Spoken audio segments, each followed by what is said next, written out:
বাঘের বাচ্চার সাথে যদি একটা বিড়ালের বাচ্চা থাকে তো ওইটার স্বভাব বাঘের মতো হয়। পরিস্থিতি এমন, যেটা বলে যে বাচ্চা না কানলে যেমন মা দুধ দেয় না, তো এইভাবে যে যাদের দাবি দেওয়া নিয়ে আন্দোলন না করলে বাংলাদেশের প্রেক্ষাপটে অনেক ক্ষেত্রে দাবি দেওয়া আদায় করা যায় না। একটা নন পলিটিক্যাল সরকার, পলিটিক্যাল সরকার অনেক কিছু রাজনৈতিক চিন্তা ভাবনা করেই করে। পরিস্থিতি এমন, যেটা বলে যে বাচ্চা না কানলে যেমন মা দুধ দেয় না, তো এইভাবে যে যাদের দাবি দেওয়া নিয়ে আন্দোলন না করলে বাংলাদেশের প্রেক্ষাপটে অনেক ক্ষেত্রে দাবি দেওয়া আদায় করা যায় না। এটা সিস্টেম হয়ে গেছে এই দেশে, তো ভবিষ্যতে থাকবে না।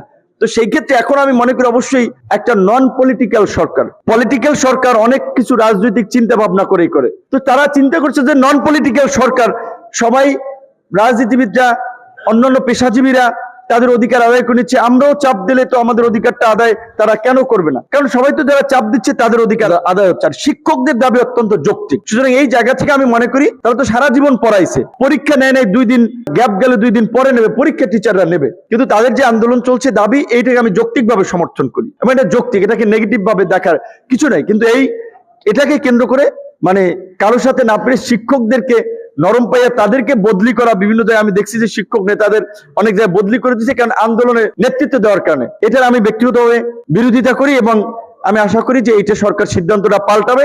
আমাদের জায়গা থেকে আমরা কথা বলবো। শিক্ষকদেরকে আন্দোলনের কারণে বা তাদের অধিকার নিয়ে কথা বলার কারণে এখানে সেখানে বদলি, হুমকি ধামকি, এইটা চলবে না। আপনারা দেখেছেন যখন আমাদের দেশে শিক্ষার খুব হার কম ছিল তখন গণশিক্ষা কার্যক্রম ছিল, বয়স্ক শিক্ষার কার্যক্রম ছিল, স্কুলেই কিন্তু এটা পড়ানো হতো। এখন বাংলাদেশের শিক্ষার হার অনেক আমরা এগিয়েছি। কারণ আমাদের একজন শিক্ষক ছিল, উনি বলতে মানে বেটা 10টা বাঘের বাচ্চার সাথে যদি একটা বিড়ালের বাচ্চা থাকে তো ওইটার স্বভাব বাঘের মতো হয়, আর 10টা বিড়ালের বাচ্চার মধ্যে যদি একটা মানে হচ্ছে বাঘ থাকে, ওর স্বভাবও বিড়ালের মতো হয়। আপনারা এখানে ডক্টর ইউনূস থেকে শুরু করে পরিকল্পনা উপদেষ্টা ওয়াহিদুদ্দিন মাহমুদ, অর্থ উপদেষ্টা সালেউদ্দিন মাহমুদ, তারপরে আপনার অন্যান্য উপদেষ্টা যারা আছে, আসিফ নজরুল স্যার, তারা অনেকেই শিক্ষক।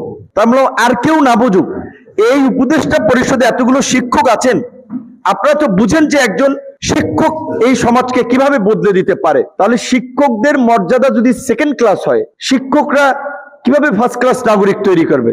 শিক্ষক বাংলাদেশে কতজন আছে, তার বেতন বৃদ্ধি করলে কয় টাকা যায় হিসাব করেন। শিক্ষা ক্ষেত্রে ইনভেস্ট করা এটা লস না, এটা ভবিষ্যতের জন্য বিনিয়োগ।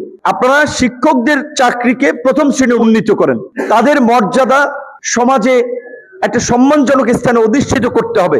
তখন ছাত্র ছাত্রীরাও ওই ধরনের মানসিকতা উদ্বুদ্ধ হবে।